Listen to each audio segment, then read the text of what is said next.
Mucho tiempo sin verlas, señoritas. ¿Cómo están?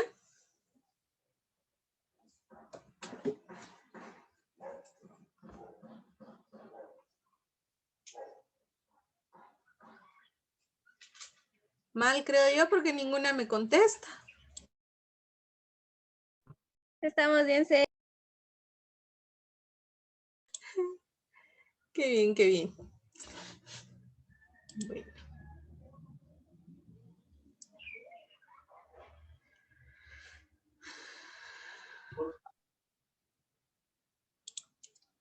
Vamos a ver. Administración, pues.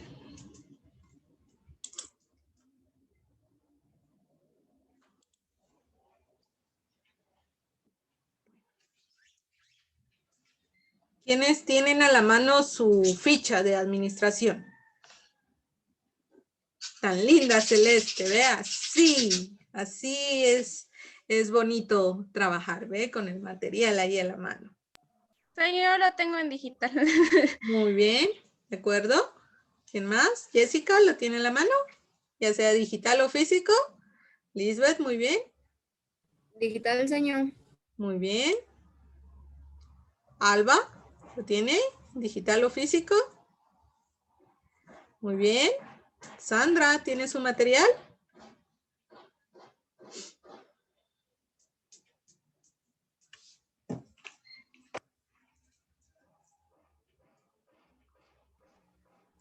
No tengo, señor.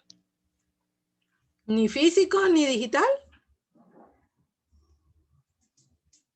No tengo en físico, señor. En digital. Ah, bueno. Bueno, entonces me van a ayudar a ir leyendo. Tenemos entonces la personalidad del Estado.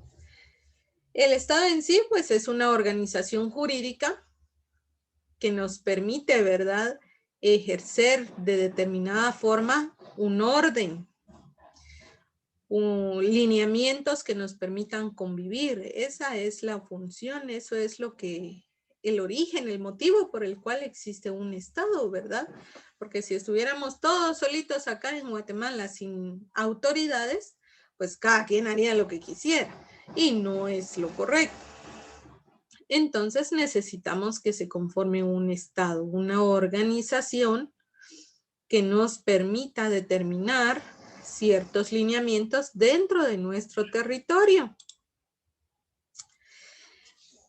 Tenemos entonces ciertos temas que tratar en relación a la personalidad del Estado. Tenemos en sí su personalidad jurídica. Claritza, ¿nos puede leer, por favor, qué es la personalidad jurídica del Estado?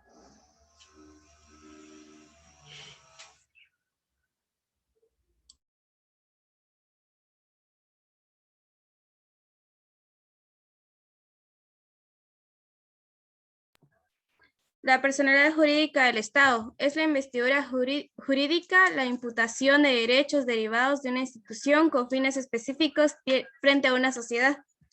Gracias. Entonces, en sí, la personalidad jurídica del Estado es lo que yo le platicaba.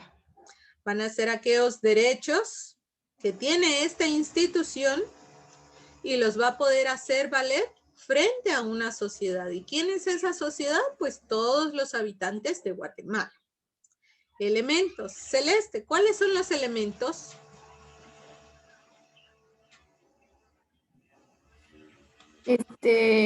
Elementos del Estado, población, elementos material, territorio y poder, elemento formal. Gracias. Entonces, para que un Estado pueda tener su personalidad, es necesario que exista un elemento material, algo, ¿verdad? Un ser. En este caso, viene a ser la población, nosotros, se los mencionaba hace un momento. Y un elemento formal, aquellas características que vienen y le dan validez en su quehacer. Entonces viene a ser el territorio y el poder en sí. Si no hay un territorio delimitado en donde este Estado pueda ejercer su actividad, no es posible, ¿verdad? Entonces necesitamos que exista un territorio, una población y de tal forma él ejerza su poder. Tenemos las teorías de la personalidad jurídica del Estado. ¿Cómo es que el Estado tiene estas características de tener derechos y obligaciones?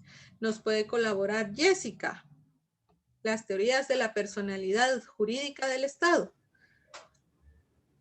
Teorías de la personalidad jurídica del Estado. La teoría de la doble personalidad y la teoría de la doble voluntad en una sola personalidad. Los que niegan que el Estado tenga una personalidad y los que afirman que tiene una personalidad. Nuestra legislación acepta la teoría de una personalidad con voluntad doble. Gracias. ¿Qué quiere decir esto? ¿Se dan cuenta ustedes? Es algo enredado, pero lo que nos indica es que según nuestra legislación, según los lineamientos de nuestro país, el Estado tiene facultades y tiene deberes. Entonces, en base a eso, es que existe el Estado. Es así como nosotros, como personas. ¿Recuerdan ustedes en Introducción al Derecho y Legislación Guatemalteca? Este curso lo llevaron el año pasado. En determinado momento a usted le hablaron sobre la persona y le hacían ver que usted como persona tenía una personalidad que en algún momento surgía. Quizás se acuerdan de las teorías del surgimiento de la personalidad. La teoría del nacimiento, la teoría de la concepción, la teoría ecléctica, la teoría de la viabilidad. ¿Se recuerdan un poquito de estas teorías? ¿No? Bueno, les comparto un poquito para que recuerden. Según la teoría del nacimiento, por ejemplo, usted es una persona, tiene personalidad jurídica, derechos y obligaciones desde que nace. Según la teoría de la viabilidad, no es suficiente con que usted nazca, sino que puede y debe subsistir por sus propios medios. Por ejemplo, ¿qué pasa con un niño que nace prematuro y es puesto en una incubadora? Este niño no tiene las cualidades para subsistir por sí mismo, entonces todavía no goza de personalidad jurídica. Tenemos la teoría de la concepción. Esta teoría nos indica que usted, desde que el óvulo se une con el espermatozoide, ya es sujeto de derechos y obligaciones, ya tiene personalidad jurídica. Sin embargo, en nuestro país aplica la teoría ecléctica. ¿Y qué es esta teoría? Es aquella que indica que usted tiene personalidad jurídica desde que es concebida, desde que nace y nace con condiciones de viabilidad, que usted subsista sola. Lo mismo va a pasar con el Estado. Él necesita tener tanto derechos como obligaciones para poder subsistir. Entonces le surge su personalidad jurídica. En este caso, pues nuestra legislación nos indica que tiene una personalidad con con voluntad doble. Entonces quiere decir que él puede ejercer y también puede exigir. Tenemos las ventajas de la personalidad jurídica. Lisbeth, ¿nos puede colaborar, por favor, con las ventajas?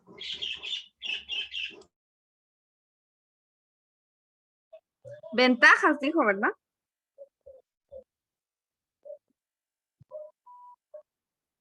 Ventajas, dijo, ¿verdad? Ventajas de la personalidad jurídica del Estado.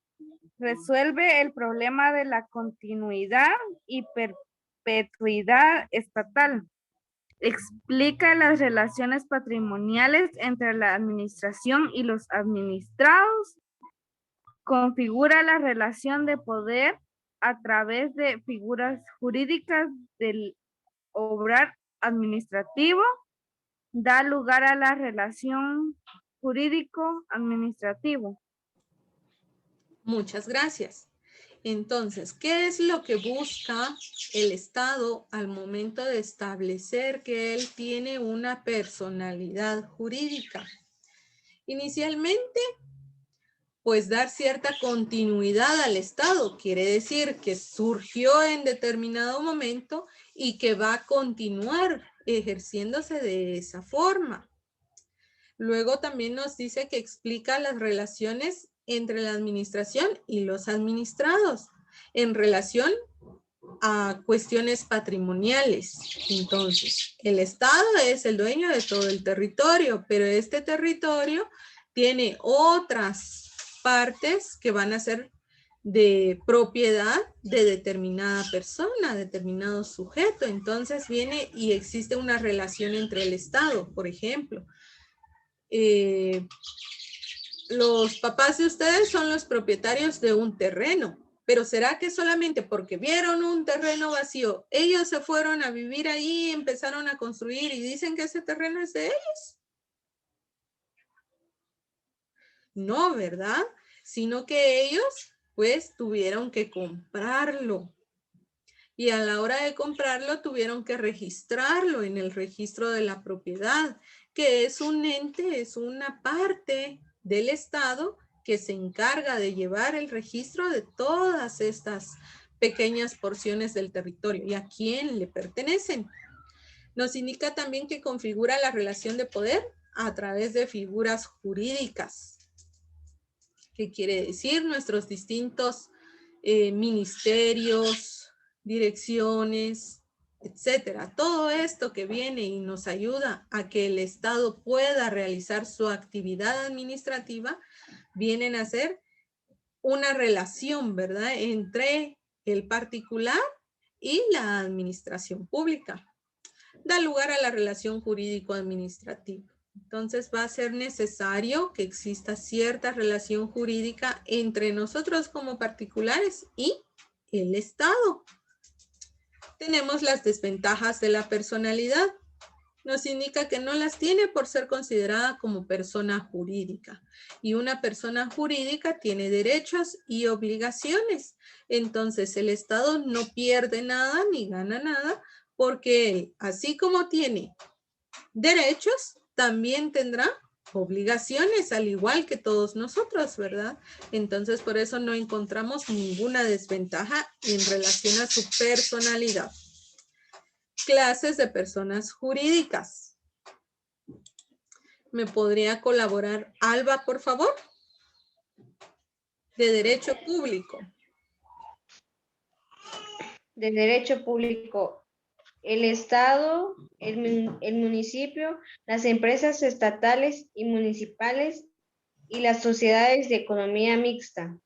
Gracias. Alejandra, de carácter industrial y comercial.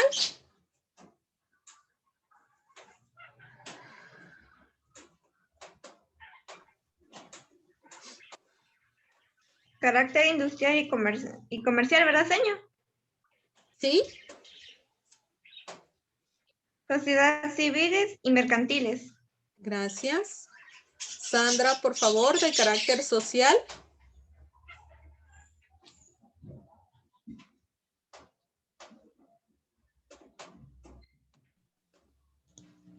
Carácter social, la asociación es no lucrativa. Gracias, muy amable. Bueno, ¿se da cuenta usted entonces que tenemos acá 3 clases de personas jurídicas? De derecho público, se refiere entonces a la administración pública. Inicialmente, y el más importante, el Estado.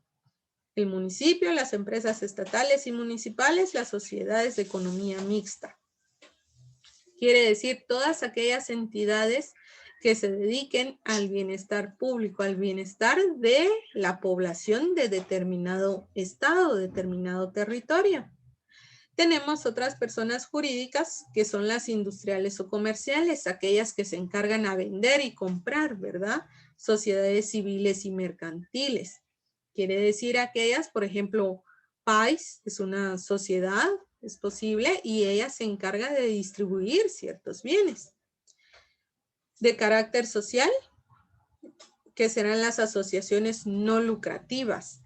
Hay sociedades que se encargan solamente de proporcionar algún apoyo, algún beneficio a determinado grupo de personas.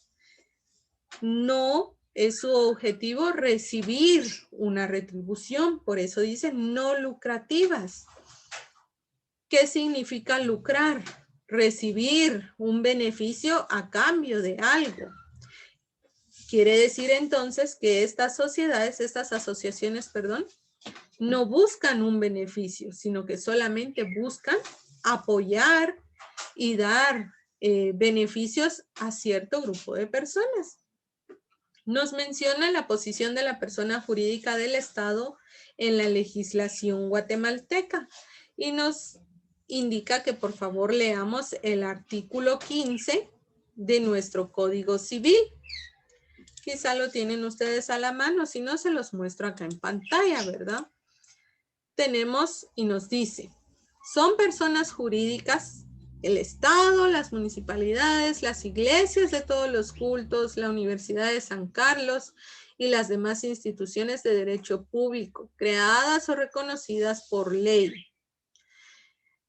Tenemos artículo segundo, acá está. Las fundaciones y demás entidades de interés público, creadas o reconocidas por la ley. Las asociaciones sin finalidades lucrativas que se proponen promover, ejercer y proteger sus intereses sindicales, políticos, económicos, religiosos, sociales, culturales, profesionales o de cualquier otro orden, cuya constitución fuere debidamente aprobada por la autoridad respectiva.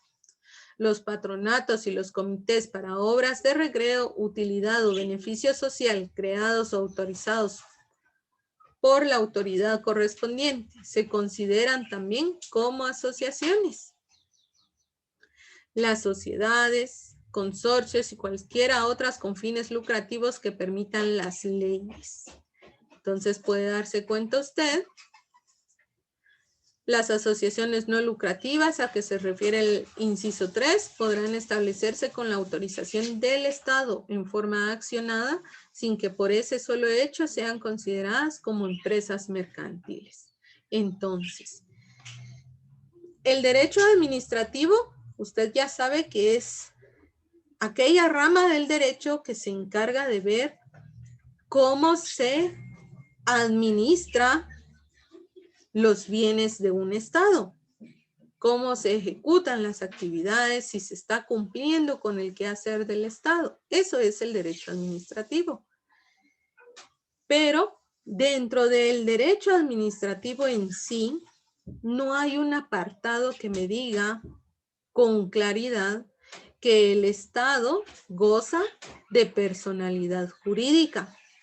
Sin embargo, si usted revisa el artículo 15 del Código Civil, claramente me dice que el Estado es una persona jurídica. Entonces, tiene tanto derechos como obligaciones de acuerdo al tipo de actividad que realice.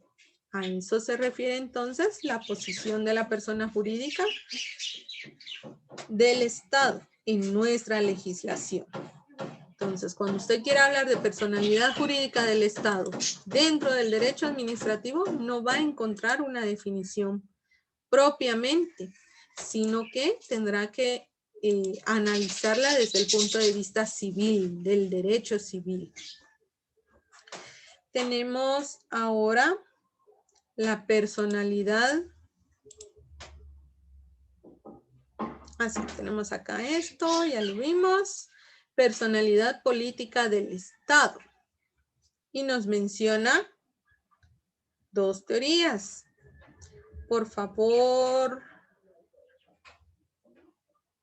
Claritza, vamos de nuevo. Personalidad política del Estado.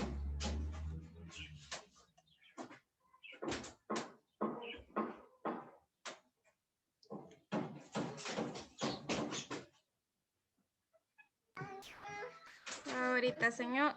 Personalidad política del Estado es la actuación del Estado a través de la manifestación del poder público. Gracias. Celeste, teorías de la personalidad política del Estado. Teorías de la personalidad política del Estado. Teoría del Estado absoluto, teoría del Estado gendarme y la teoría del Estado de Derecho. ¿Sigo leyendo, señor? Gracias. Muy amable. Bueno. Acá inicialmente me dice, ¿cómo va a actuar el Estado?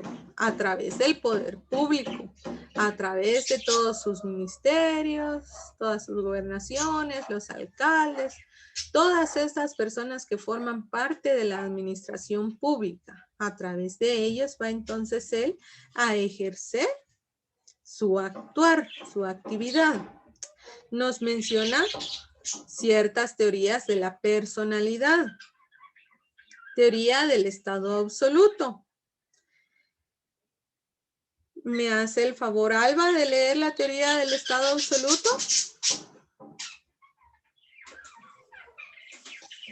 Se refiere a la monarquía en donde el monarca está encima de la ley por ser la fuente de la misma, es el gobierno de un solo.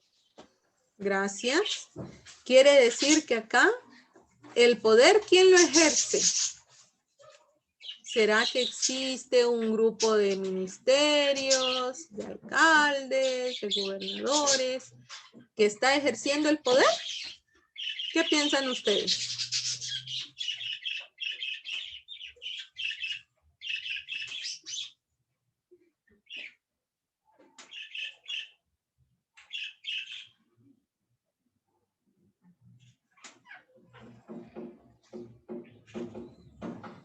¿Qué piensan ustedes, señoritas? ¿Será que existe una sola persona, perdón, que existen varias personas en este tipo de estado que se hagan cargo de la administración pública?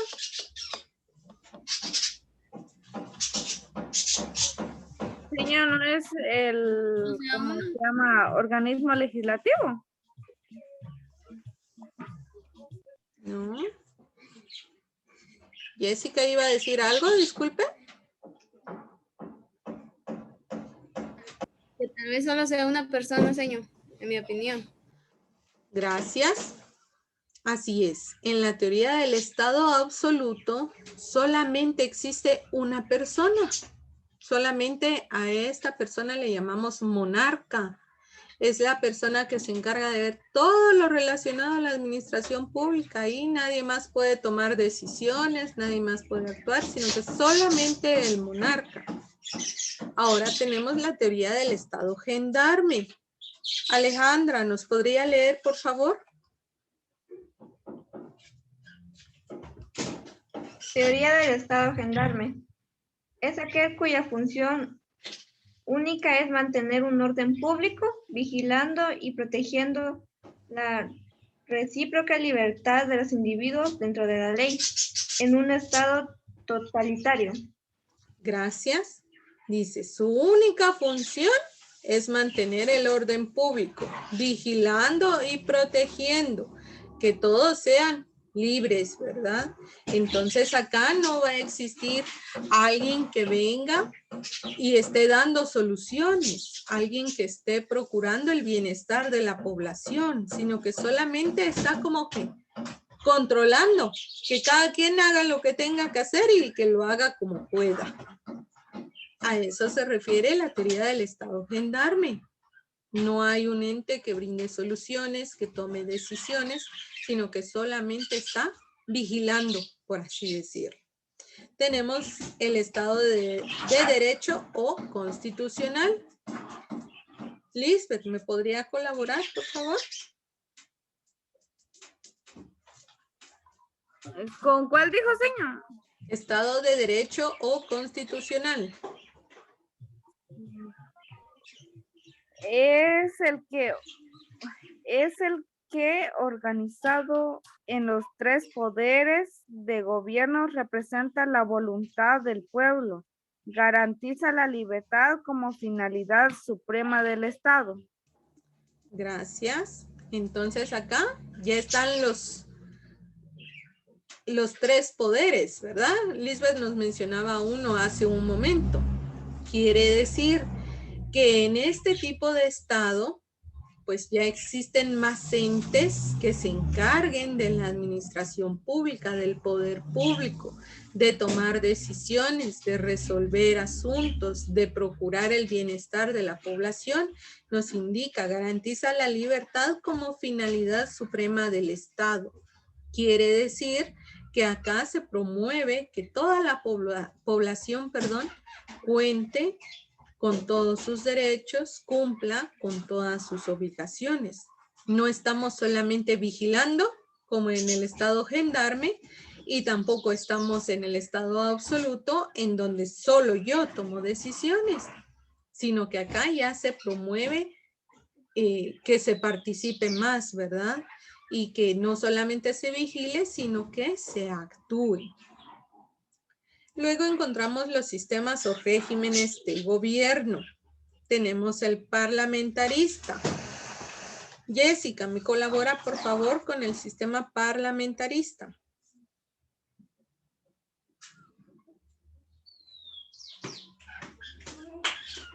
Sistema parlamentarista, sistema típico de los países europeos, en donde se encuentran divididas las funciones de gobierno. Por un lado, el monarca, que se encarga de la función política como jefe de Estado, y un primer ministro o presidente del Consejo de Ministros, que depende del monarca y que se encarga de la administración pública.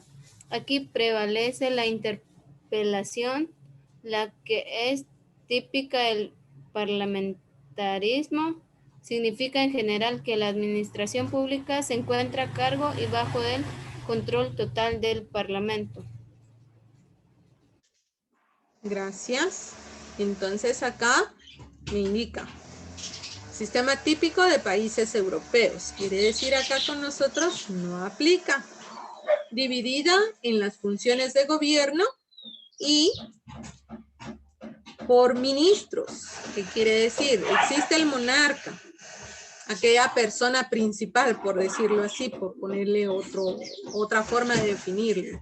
Aquella persona que toma decisiones. Acompañando al monarca estará su grupo de ministros. Pero estos ministros, antes de tomar una decisión, consultan con el monarca. Entonces no tienen una actuación libre, sino que ellos se encargan de cierta parte, pero siempre dependerán de la autoridad principal. Nos menciona la interpelación. Ya vamos a ver más adelante qué es la interpelación.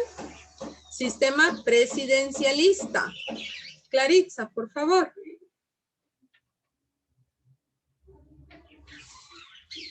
¿Cómo dijo, señor? Disculpe. Sistema presidencialista. Surge en los Estados Unidos como contraposición al parlamentarismo inglés. En el sistema, la doble función política y administrativa que debe cumplir el gobierno se concentra en una sola persona, que es el presidente de la República. No existe la interpelación. Gracias. ¿Qué quiere decir acá? Dice, se concentra en una sola persona, que es el presidente de la República, y no existe la interpelación. Nos vuelve a mencionar la interpelación. En este caso, entonces, puede ver la diferencia.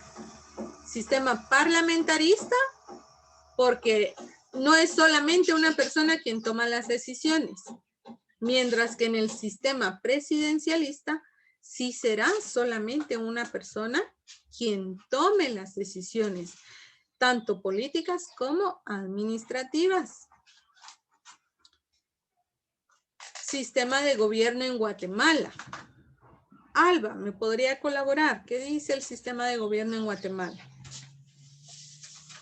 Se dice que es republicano y una copia del régimen presidencialista de los Estados Unidos, con algunas características del parlamentario por la figura de la interpelación, pero se concluye que es un sistema mixto, por tener características propias de ambos. Muchas gracias. Entonces, nosotros no somos parlamentaristas ni presidencialistas. Tenemos un sistema mixto, porque si es cierto existe un presidente, que es nuestra máxima autoridad, pero también existen ministerios y cada uno de esos ministerios sí toma decisiones sobre sus distintas actividades administrativas.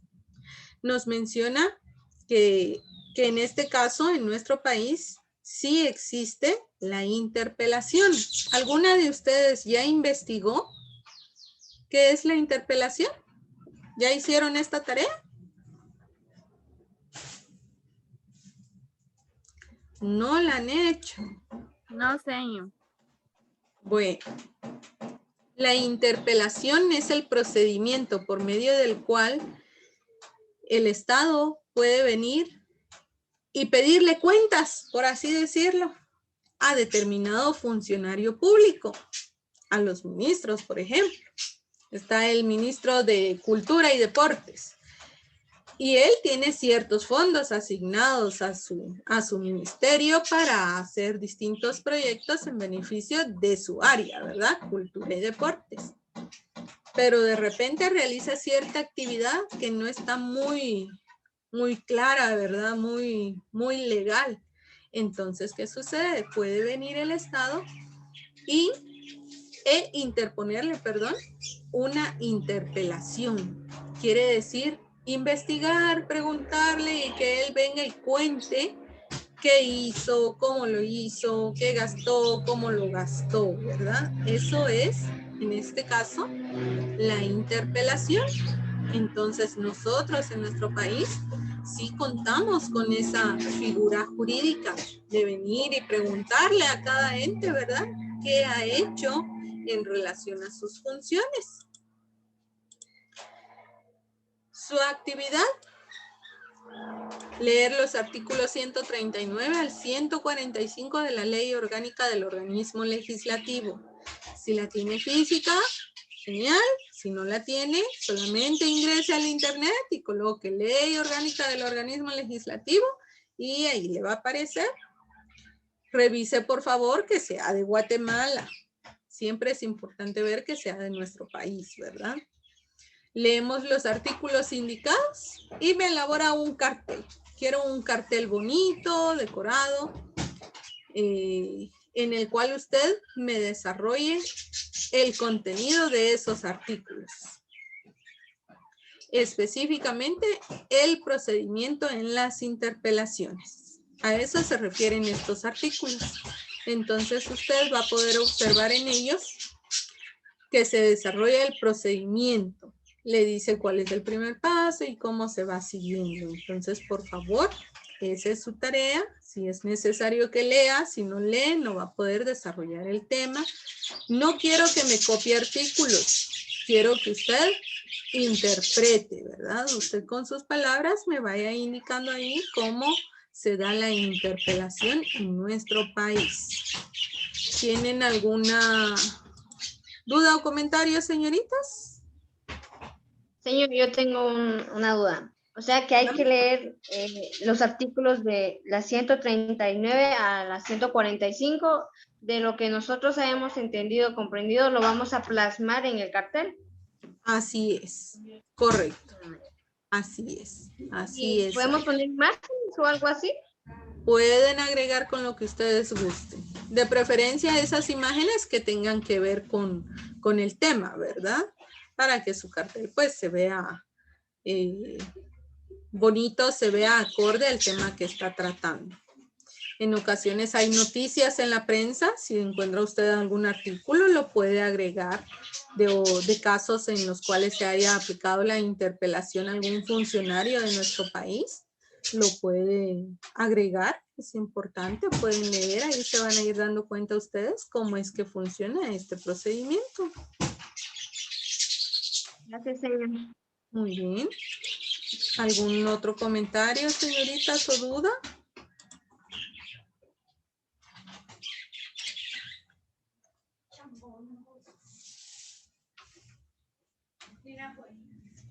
No, señor, no hay dudas.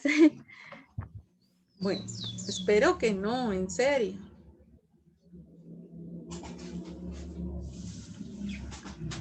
Muy bien. Entonces, señoritas, considero que concluimos nuestra sesión. Por favor, trabajen. Si en tal caso alguna de ustedes tuviera alguna tarea pendiente, ya sea en mis cursos o en otros cursos, por favor, comuníquese. No lo deje al tiempo. Es necesario que vaya avanzando, se vaya poniendo al día. Les recuerdo, es su último bimestre, tiene que ponerse pilas. Ánimo, ánimo. Ya es poquitillo lo que nos queda. Entonces ya dentro de muy poco nos dejan de ver y hacen fiesta ustedes. Vale. Entonces nos vemos, señoritas. Tengan bonito resto de la semana. Primero Dios, nos vemos nuevamente el lunes. Gracias, señor. Se cuida. Igual Gracias, señor. ustedes. Cuidado con el COVID. Quédense en su casita. Gracias, señor. Feliz tarde. Señor. Feliz tarde. Feliz tarde, señor.